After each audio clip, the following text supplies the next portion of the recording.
आप देख रहे हैं डेली न्यूज और आपके साथ में इस वक्त शहर के दुर्गा टाकिस हॉल के समीप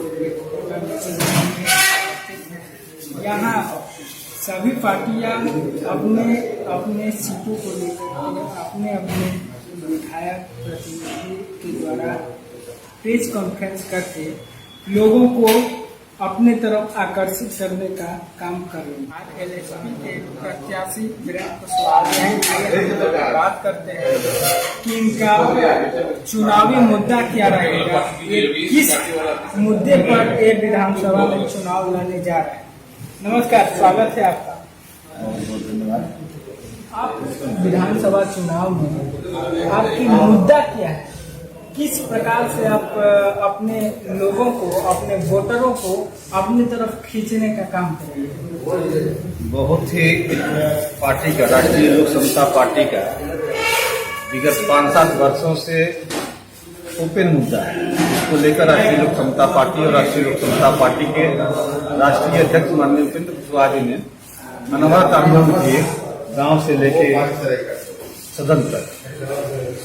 हमारा जो मुद्दा है, जो जनता के बीच में लेकर जा रहे हैं, पढ़ाई है, दवाई है, सिंचाई है, सुनवाई है, करवाई है। पढ़ाई मतलब गुणवत्तापूर्ण शिक्षा बच्चों को मिले, दवाई स्वास्थ्य सुविधा में हम सुधार चाहते हैं कि बिहार के जो स्वास्थ्य सेवाएं हैं जो बदहाल स्थिति में है, उन तमाम खेतों में पानी पहुंचाए, जिससे कि हमारे किसान प्रफुल्लित रहे। इसमें हम बताएं कि जैसे कि युवा वर्ग के लोग हैं, जैसे बेरोजगारी बढ़ती जा रही है, इस पर क्या आपने प्रतिक्रिया, क्या आपने सोच रखा है? बिहार में भारी संभावनाएं हैं। बिहार में सिर्फ और सिर्फ इंडस्ट्री लगा के बिहार के लोगों को रोजगार नहीं दिया जा सकता है। बिहार के युवाओं को बहुत कृषि के क्षेत्र में, लघु उद्योग के क्षेत्र में, अभी आपने देखा होगा कि बिहार के युवा विगत 10 वर्षों 15 वर्षों पहले हर गांव में पॉलिशर मिल, छोटा सा धान को चावल में बदलने का यंत्र लगा के हम समझते हैं कि छोटी पूंजी में अपने आप को सुदृढ़ कर रहे थे। उससे 2 फायदे हो रहे थे। जैसे कि हम बता रहे हैं कि जो ग्रेजुएट लेवल पर अपना डिग्री MBA वगैरह करते हैं, उनके लिए देखिए यहाँ तो फॉर्म भरे जाते हैं, मगर उनके परिणाम आने में 2 से 3 साल लग जाते हैं। तो इस पर आपकी पार्टी की क्या प्रतिक्रिया होगी, क्या किस तरह से अपनी पार्टी के द्वारा इसको सुधार करने में सक्षम रहेंगे? सबसे पहले बात आपके माध्यम से बताना चाहेंगे कि अगर दृढ़ इच्छा शक्ति सरकार के पास हो तो सरकार के लिए कोई भी काम नामुमकिन नहीं होता है। जिसका जीता जागता उदाहरण भारत के राजनीति में माननीय अरविंद केजरीवाल जी है। अरविंद केजरीवाल जी ने यह साबित कर दिया कि सरकार की अगर मजबूत इच्छा शक्ति हो तो उतना ही संसाधन में बहुत कुछ किया जा सकता है। तो हम आपको विश्वास दिलाना चाहते हैं कि माननीय उपेंद्र कुशवाहा जी की राजनीतिक जीवन चर्चा को आप देखेंगे, करीब से जब जानेंगे, तो उन्होंने प्रोफेसर की नौकरी छोड़ के कर्पूरी ठाकुर के मार्गदर्शन में, जन नायक कर्पूरी ठाकुर के मार्गदर्शन में राजनीति में उन्होंने कदम रखा। और हम समझते हैं कि जब पढ़ा लिखा व्यक्ति जिसके ऊपर जुनून सवार हो जाए कि हम बिहार की सूरत बदलना चाहते हैं, बिहार के युवाओं का तकदीर बदलना चाहते हैं, बिहार के बच्चों को गुणवत्तापूर्ण शिक्षा दिलाना चाहते हैं, उसके लिए निश्चित रूप से सरकार एक माध्यम है। उसी आंदोलन को मूर्त रूप देने के लिए जो हम लोग चाहते हैं कि युवाओं को रोजगार मिल जाए, बच्चों यहाँ की राइस मिल, खेती से यहाँ कई रुचियां हैं। युवा अपना अपना रुचि अलग अलग रखता है, कोई खेती में रखता है, तो कोई जॉब में रखता है, कोई मिलिट्री में रखता है, अदर है। इसको लेकर के आपकी क्या सरकार आप उसका प्रोजेक्ट लाई?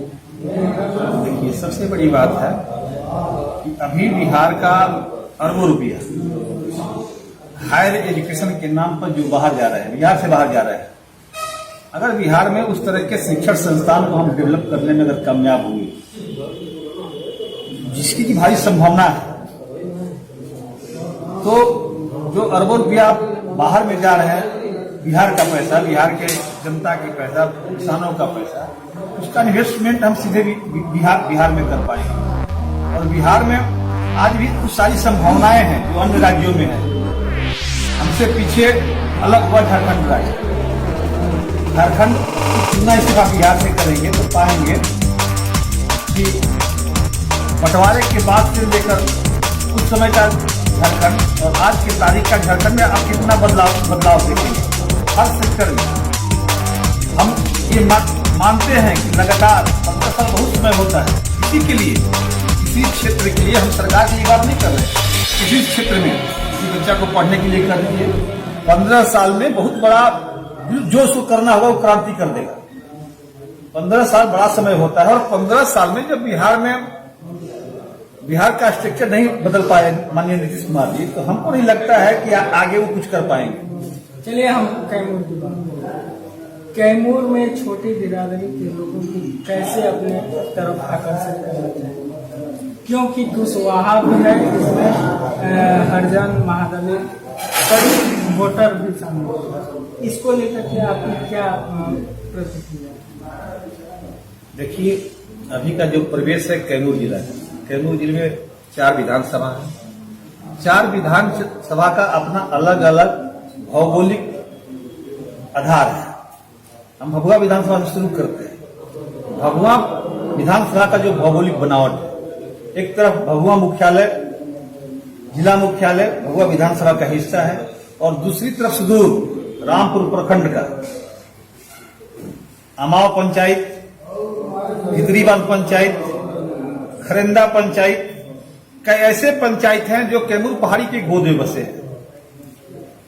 हम समझते हैं कि जब तक विकास की रोशनी उन अंतिम गांव तक जब तक नहीं पहुंचेगी, तब तक वहां शिक्षा का कभी विस्तार हो ही नहीं सकता है।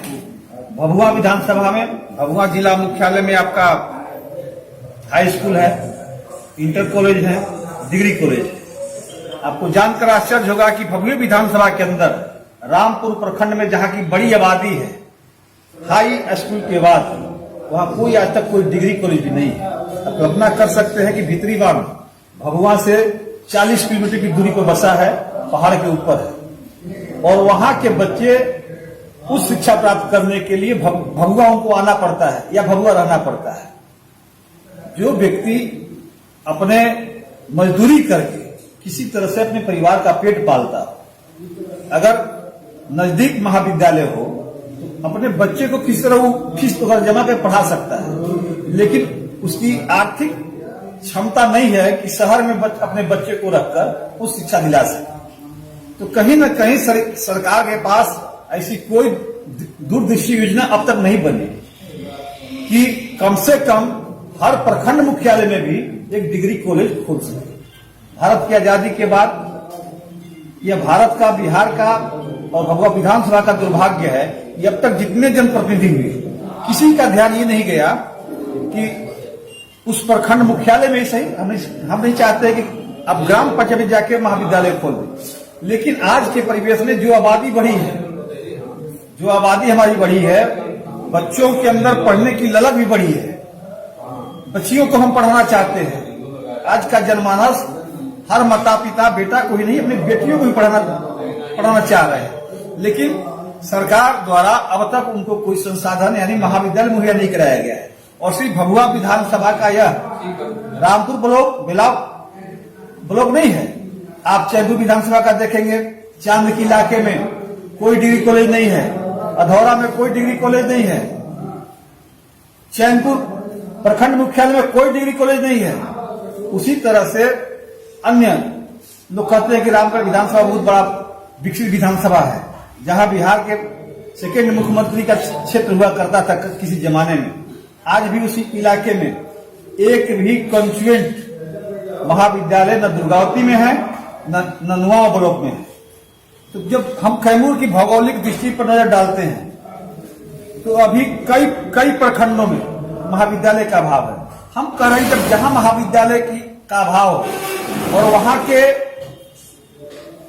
बच्चों से हम अपेक्षा करें कि ग्रेजुएशन कर लें या टेक्निकल डिप्लोमा की डिग्री ले लें, कहीं न कहीं इसके लिए मात्र ग्रेजुएशन करने के लिए उन बच्चों को पहले जिला मुख्यालय आना पड़ेगा, या उससे भी जो सक्षम लोग होंगे उनके पास संसाधन होगा, पटना भेजते हैं बच्चों को, बनारस भेजते हैं। लेकिन हम 40% वैसे लोगों की बात कर रहे हैं जो आज भी गरीबी रेखा से नीचे अपना जीवन यापन कर रहे हैं। वो बकरी चराकर कर रहे हैं, भेड़ चराकर कर रहे हैं, सुअर चराकर कर रहे हैं, मतलब मजदूरी करके अपना जीवन यापन किस तरह कर रहे हैं। इसको सुधारने के लिए कि आपकी योजना क्या? यहाँ राष्ट्रीय लोक समता पार्टी का जो गठबंधन बना है, सबसे बड़ा विजन हम लोग का शिक्षा पर है कि अगर हम सत्ता में आए, बिहार की सत्ता में हम आते हैं तो हमारे पास एक व्यापक रोड मैप है शिक्षा को लेकर। हम बिहार को शिक्षा का हब बनाना चाहते हैं। हम चाहते हैं कि आज बिहार के बच्चे जिस तरह बेंगलोर में और दूसरे राज्यों में शिक्षा प्राप्त करने के लिए जाते हैं, हम एक ऐसा हब बिहार को बनाना चाहते हैं कि कभी तक्षशिला और नालंदा विश्व का ज्ञान स्थली रहा है। विश्व के लोग बिहार में आते थे शिक्षा प्राप्त करने के लिए। हम ये नहीं दावा करते हैं कि हम विश्व के लोगों को फिर से बिहार में बुलाने का काम करेंगे, लेकिन इतना हम आपके माध्यम से विश्वास दिलाना चाहते हैं कि ऐसा बिहार में हम शिक्षा का हब बनाना चाहते हैं कि बिहार के कम से कम बच्चे शिक्षा के लिए उनको बाहर न जाना पड़े। बात करते हैं पलायन। बेरोजगारी होने के कारण ज्यादातर पलायन युवा वर्ग के ही लोग करते हैं। इसको लेकर के क्या? पलायन बिहार के लिए बड़े ही दुर्भाग्य की बात है। आज हम लोग भी भारत के कई राज्यों में जाने का मौका मिलता है, किसी न किसी रूप में, या राजनीति के क्षेत्र में या व्यक्तिगत कारणों से। कहीं आप जाइएगा वहां निश्चित रूप से बिहार के लोगों को पाइएगा, रिक्शा चलाते हुए, टेम्पो चलाते हुए, मजदूरी करते हुए, या कुछ व्यवसाय में भी लोग गए हैं उस रूप में भी।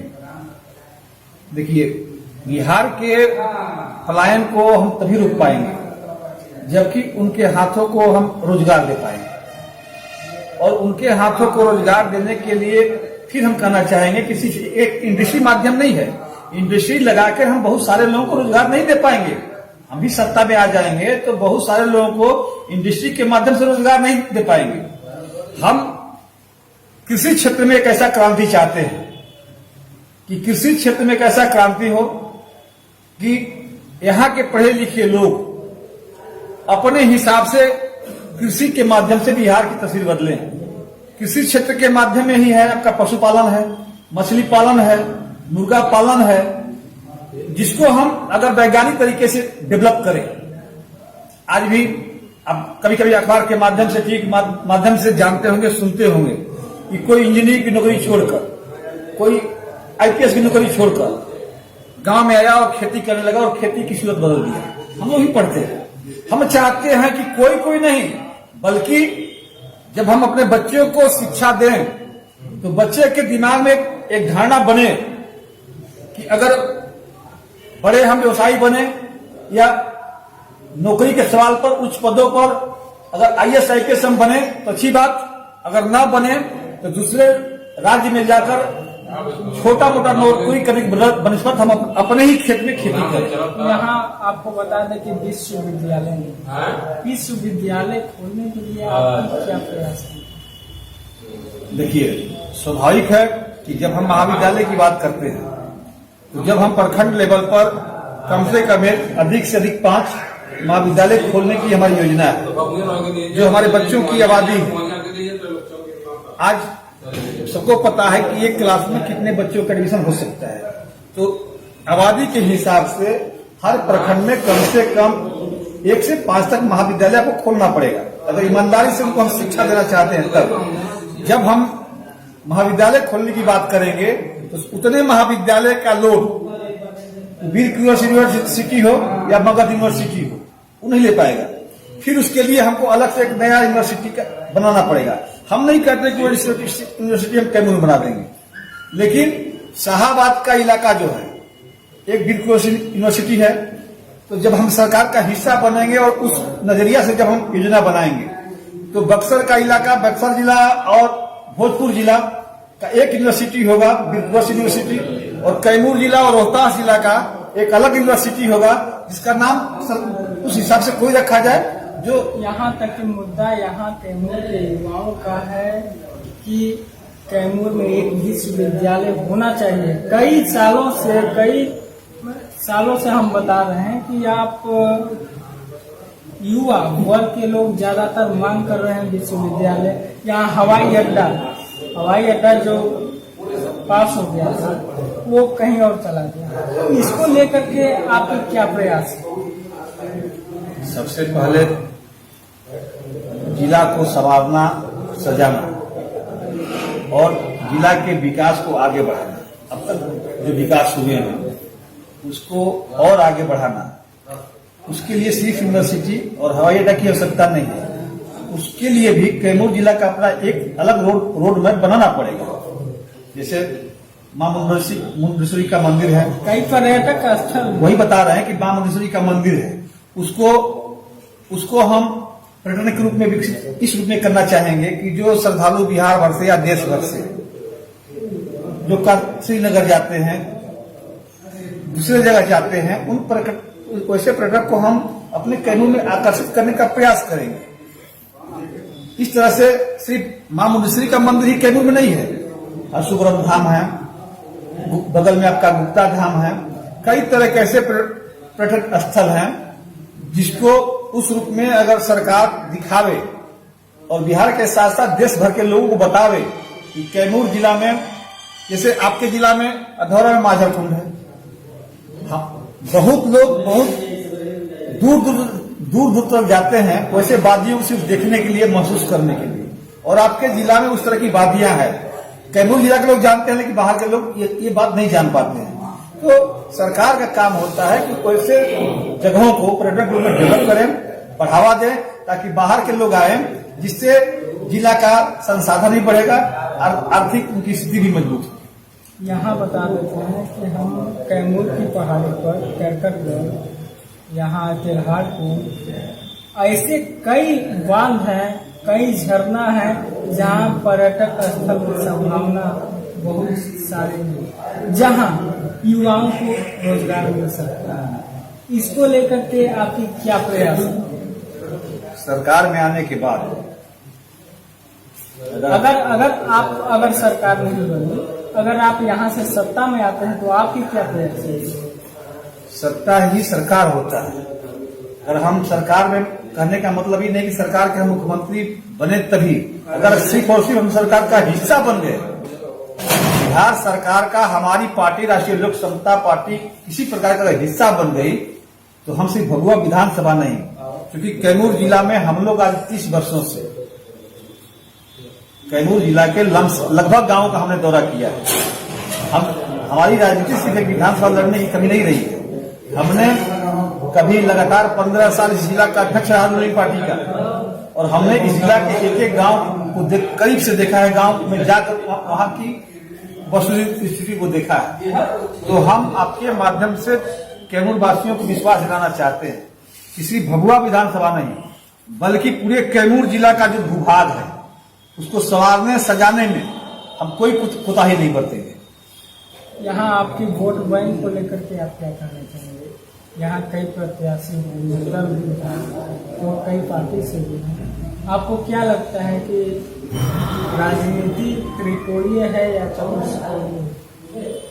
अभी कल अंतिम नामांकन की तारीख है। बहुत पहले भविष्यवाणी करना मुझे लगता है कि अपने आप को धोखा देना। कल शाम तक पता चलेगा कि भभुआ विधानसभा में कौन कौन चेहरे किस रूप में नामांकन किए हैं।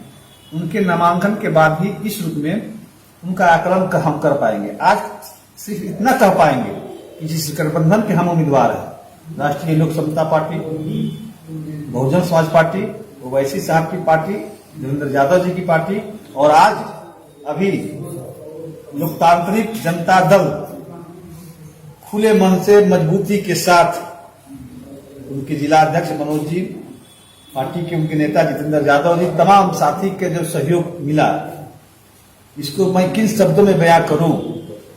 जब इतना मजबूत साथियों का सहयोग, इतने ताकतवर लोगों का जब समर्थन हमको प्राप्त है, तो हम नहीं समझते हैं कि अब यहाँ कोई भभुआ के कोई लड़ाई रह गई है। उस आधार पर हम सिर्फ और सिर्फ इतना कर सकते हैं कि आज की तारीख में भभुआ विधानसभा में कोई राजनीतिक दल लड़ेगा तो वीरेंद्र कुशवाहा से चुनाव लड़ेगा। आपको बता दें कि यादवों की वोट बैंक दो हिस्सों में बढ़ गया है, एक आरजेडी और एलजेडी। तो इसमें क्या आप समझते हैं कि एलजेडी को ज्यादा समर्थन मिलेगा या आरजेडी को? आप कल तक ये बात कर रहे थे कि दो हिस्सा में है। राष्ट्रीय जनता दल से यादव बिरादरी का टिकट कटना ही उसकी वोट समाप्ति की घोषणा करता है, और आज के तारीख में सारे लोग एलजेडी के साथ खड़ा है, और एलजेडी राष्ट्रीय लोक समता पार्टी के साथ खड़ा है। तो आप समझ सकते हैं कि आरजेडी के पास कौन वोट बैंक है। आप देख रहे हैं रामगढ़ में केमिका यादव जी पूर्व विधायक, अभी बहुजन समाज पार्टी यानी हमारे गठबंधन के उम्मीदवार हैं। चारों विधानसभा पर जब आप नजर दौड़ाएंगे तो कैमूर जिला का चारों विधानसभा जितने की सिर्फ घोषणा होनी बाकी है। जातीय समीकरण कहिए, पार्टी का समीकरण कहिए, हर रूप में कुछ लोगों को गलतफहमी हो गया इस जिला में कि बिहार की हुकूमत उनके इशारों पर चलती है। इस बार कैमूर के नौजवान बता देंगे कि कैमूर के नौजवान किसी के इशारे पर चलने वाले नहीं है। कैमूर के नौजवान अपना रास्ता खुद बनाना जानते हैं। चलिए हम बात करते हैं वोट बैंक को लेकर। वोट बैंक ज्यादातर सवर्णों की ज्यादा यहाँ आंकने को मिल रहा है, तो सवर्णों को और जनरल जाति वालों को अपने तरफ आकर्षित करने का क्या प्लान है? देखिए, हमने आज तक छात्र जीवन के बाद हमने पहली बार 89 में बीपी आंदोलन में बीपी सिंह के अगुवाई में जो लहर चला देश भर में, उससे हम प्रभावित होकर 1989 में सक्रिय राजनीति में आए, और उस समय हम लोग छात्र जीवन में थे। उस समय से लेकर और अब तक 2020 की राजनीति में हमने राजनीति शुरू किया जनता दल से। जनता दल से लेकर राष्ट्रीय जनता दल तक लगातार 15 साल में हमको लगता है 13.5 साल जुट का जिला का इकलौता अध्यक्ष रहे। और उसके बाद जब हमने कभी पार्टी नहीं बदला, जब माननीय नीतीश कुमार जी माननीय उपेंद्र कुशवाहा जी को अपने पार्टी से निष्कासित कर दिए, तो उपेंद्र कुशवाहा जी की राजनीति को जिंदा रखने के लिए हमने राष्ट्रीय जनता दल के बाद माननीय उपेंद्र कुशवाहा जी के साथ आया, और उपेंद्र कुशवाहा जी के साथ उस समय से लेकर और अब तक मजबूती के साथ हम खड़े हैं। तो आज तक हमने कभी जात पात की राजनीति नहीं किया। भभुआ विधानसभा में चाहे वो स्वर्ण बिरादरी के लोग हों या किसी बिरादरी के लोग, व्यक्तिगत रूप से मुझसे किसी से कभी न झगड़ा है, न कभी कोई बेतुका बहस है। आज के तारीख में भी हम चाहे जिस परिवार में जाएं, हमको व्यक्तिगत रूप से सम्मान मिलता है। कहीं से हमको कोई परेशानी कभी नहीं नजर आती है। व्यक्तिगत की यहाँ बात नहीं है, यहाँ तो पार्टी और चुनाव को लेकर। यहाँ व्यक्तिगत जब आता है तब निर्दलीय हो, तब यहाँ तो आप पार्टी से, तो पार्टी को लेकर के आपकी क्या किस तरह की योजना है? देखिए, अभी जो वर्तमान राजनीतिक परिदृश्य बदला है 1-2 दिनों के अंदर, जैसे आप भी सुने होंगे, आप सबको साथी के माध्यम से हमने भी सुना देखा, भारतीय जनता पार्टी और जनता दल यूनाइटेड में जो शीत युद्ध चल रहा है, दिखने के लिए एनडीए कहने के लिए रह गया है। उस शीत युद्ध में न भारतीय जनता पार्टी जेडीयू के साथ है, न जेडीयू भारतीय जनता पार्टी के साथ है। भारतीय जनता पार्टी के बड़े बड़े नेता जो अपने आप को बिहार में मुख्यमंत्री के कभी दरदार कहते हैं, लुजपा के सिंबल पर चुनाव लड़ रहे हैं, और जनता दल यूनाइटेड के कदावर नेता जो नीतीश कुमार जी को मजबूती के साथ थामे हुए थे, वो निर्दलीय चुनाव लड़ने का दम भर रहे हैं। ऐसे परिवेश में अब कहाँ कोई एनडीए बचा है? कहीं कोई एनडीए नहीं बचा है। सिर्फ और सिर्फ दिखावे के लिए एनडीए है। भारतीय जनता पार्टी अलग लड़ रही है और जनता दल यूनाइटेड अलग लड़ रहा है। लोक जनशक्ति पार्टी अलग लड़ रही है। तो आपको क्या लगता है कि ये तीनों लड़ाई में आप निकल जाएंगे, आपकी पार्टी की अहम भूमिका होगी? हम ये कहना चाहते हैं कि अगर ये तीनों लोग मिल के भी लड़ते तो वीरेंद्र कुशवाहा से नहीं लड़ पाते भभुआ विधानसभा में। अब ये तो अलग अलग लड़ रहे हैं। अब तो हो गया। अब वही हम कहना चाह रहे हैं कि अब तो ये अलग अलग लड़ रहे हैं, अब लड़ाई की कहाँ संभावना है। और हमारे पास लोकतांत्रिक जनता दल के आने के बाद कोई लड़ाई ही नहीं बची है।